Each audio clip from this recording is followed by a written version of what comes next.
Olá pessoal, tudo bem? Aqui é o professor Henrique César, eu sou preparador dos exames CFA no Brasil. Eu também sou o único brasileiro na lista dos preparadores dos exames CFA junto ao site do CFA Institute. Eu estou aqui então para demonstrar um pouco mais como são as aulas nos nossos cursos preparatórios. Nós temos cursos preparatórios para os exames CFA Levels 1, 2 e 3. Tá? E aqui, já observando, se você acha interessante essas aulas, gostaria de saber mais, gostaria de receber informações e updates, então se inscreva aqui no canal e nós vamos aí mantê-los updated, com qualquer relação aos vídeos, informações, mudanças nos exames CFA, tudo que nós acharmos importante informar o nosso público, nós faremos. Nós também temos outras mídias sociais aí onde você pode nos seguir, as informações aqui no link da descrição. Mas vamos lá, que a ideia aqui hoje é mostrar para vocês uma aula rápida. Eu escolhi o tópico de Equity, que é um dos tópicos obrigatórios do exame, e dentro do tópico de Equity eu vou focar na análise setorial, ou na que a gente chama de Industry Analysis. E eu vou mostrar aqui para vocês um framework chamado de Porter 5 Forces, as 5 forças de Porter, que alguns candidatos me perguntam, sempre alguns têm um pouco de dificuldade entendendo essa dinâmica dessas forças, 5 forças influenciando uma indústria. E por que o analista financeiro, o charter holder, que tem o título CFA, precisa entender essa dinâmica dessas forças nos setores, nos diversos setores da economia. Bom, então vamos lá, vamos começar aqui mostrando para vocês os tópicos de Equity do exame CFA Level 1. Então tem 8 tópicos, começando lá em Market Organization Structure e terminando em Valuation. Nós vamos focar aqui no Learning Module 6, Industry and Competitive Analysis. Eu vou focar no conceito, no framework das forças de Porter. Vamos lá, 5 forças de Porter estão para vocês, tá? As 5 forças. Vamos entender como funciona. Vamos lá. É usado para Industry Analysis. Então eu quero analisar uma indústria, eu quero analisar um setor, quero analisar o setor varejista, eu quero o setor agropecuário, o agronegócio, ou eu quero analisar aí o setor de software, internet, o que seja, eu determino o setor. Neste setor eu vou aplicar o Porter 5 Forces, tá? Qual é o objetivo do analista financeiro aplicando o Porter 5 Forces? O objetivo é simples, na verdade. É a escolha de um setor onde tenha potência, e dentro desse setor escolher uma ação, uma empresa, que tenha o potencial de crescimento, de gerar retorno positivo, que é o que o investidor busca geralmente.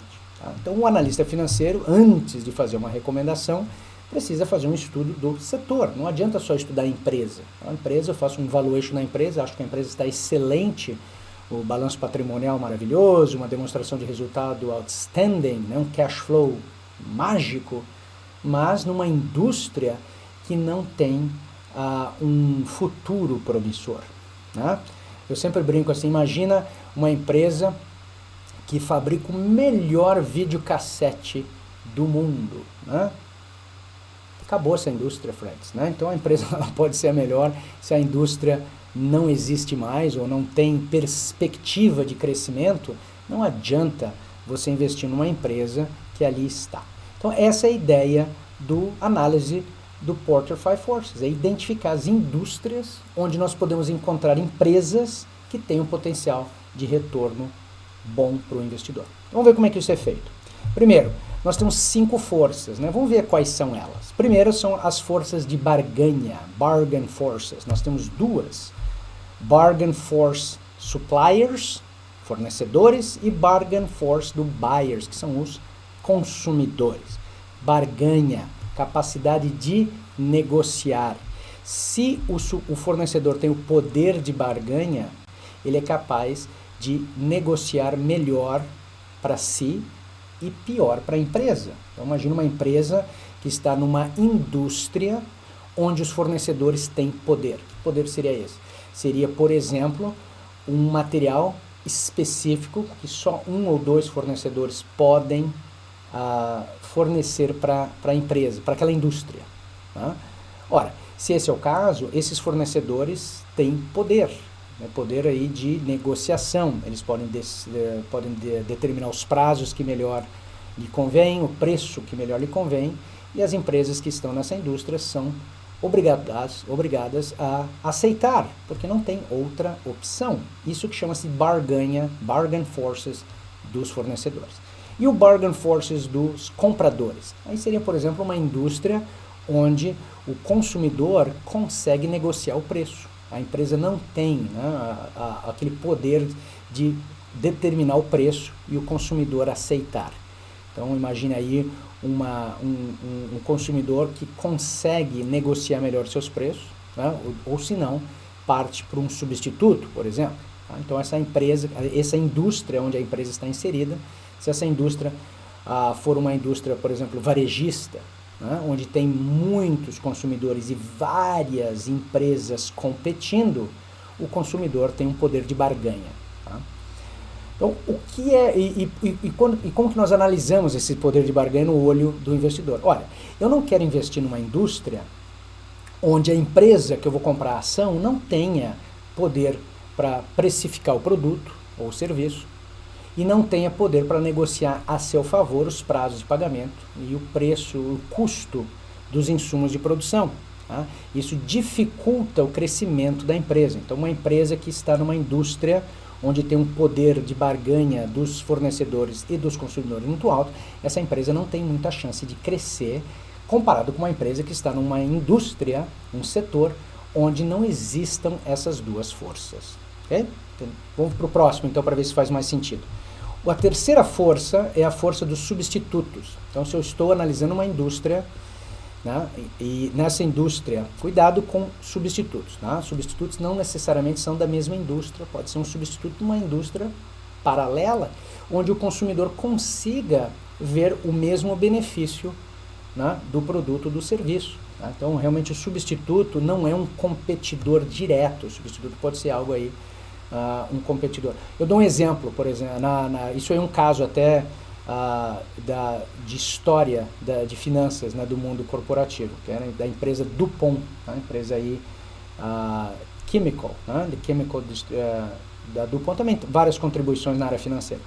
A DuPont era o líder, né, de produção de celofane na década de 50, 60, por aí, era o líder, né, então era quase um monopólio, e foi levado, né, à corte como o monopólio de celofane, e se defendeu muito bem, dizendo que não tinha um monopólio de celofane, porque celofane é usado para conservar alimentos, e existiam vários outros substitutos ao celofane para conservar alimentos. Então, mesmo que a empresa fosse a líder, né, número 1 na venda de celofane, né, o plástico, ela não era monopólio, porque esse plástico pode ser substituído, por exemplo, por um container, né, um Tupperware, que a gente chamava na época, né, aquele potinho de plástico.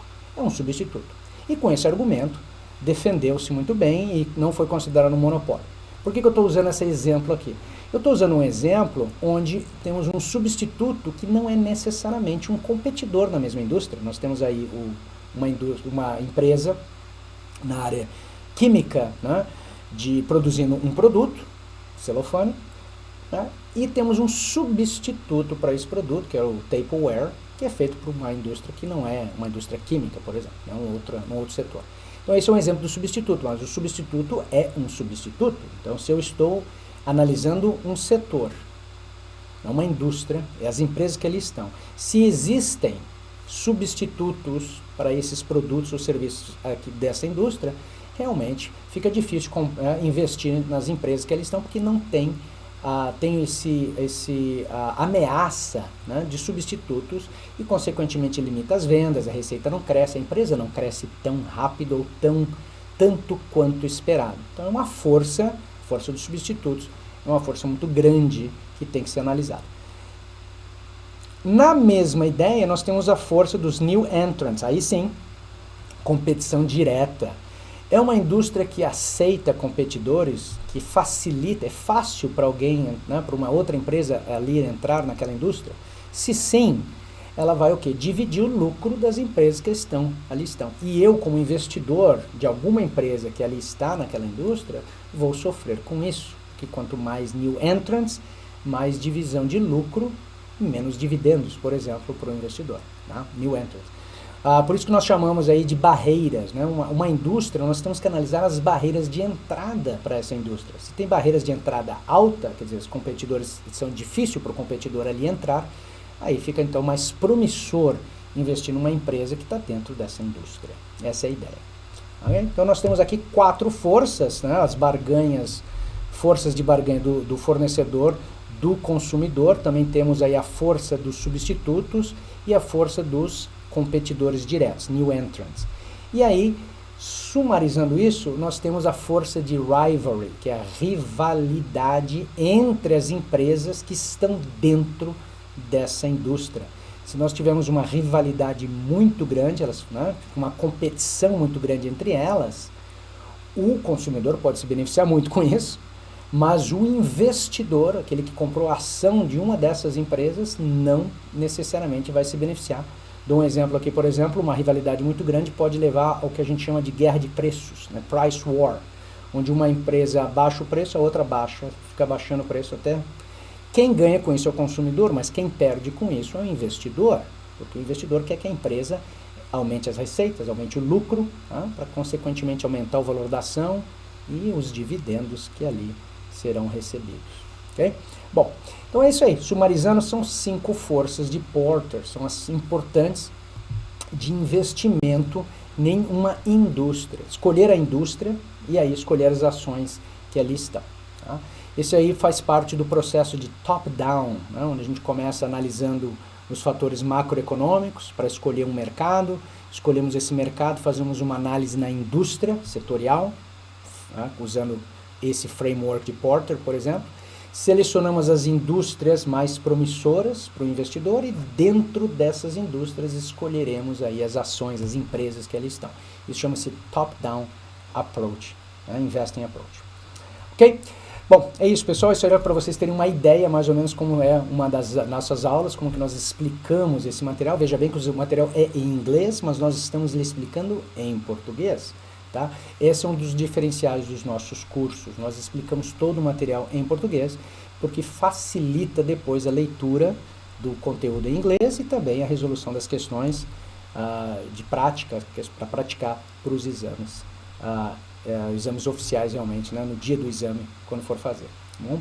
Então esse é o nosso formato. Aulas em português, conteúdo escrito em inglês, simulados em inglês e a assessoria desse que vos fala o tempo todo. Eu estou acompanhando, eu acompanho os participantes dos nossos cursos diretamente. Estou sempre em contato com eles, eu estou do lado de todos os participantes dos meus cursos porque eu quero ajudá-los a passar no exame CFA o mais rápido possível. Eu quero que você passe no exame na primeira tentativa. Fez o exame 1, passou, faz o 2, passa, faz o terceiro exame, passa, e aí você vai receber o charter. Tá? Essa realmente é o meu objetivo, é a minha vontade, eu gosto muito quando isso acontece. Bom, qualquer dúvida, estou aqui à disposição, entre em contato, faça inscrição aqui no nosso canal para receber mais informações, e é isso. A minha missão é ajudar mais brasileiros a passar nesse exame, que não é fácil, mas é um grande título, um título de grande expressão, que eu gostaria muito que todos vocês aí que têm interesse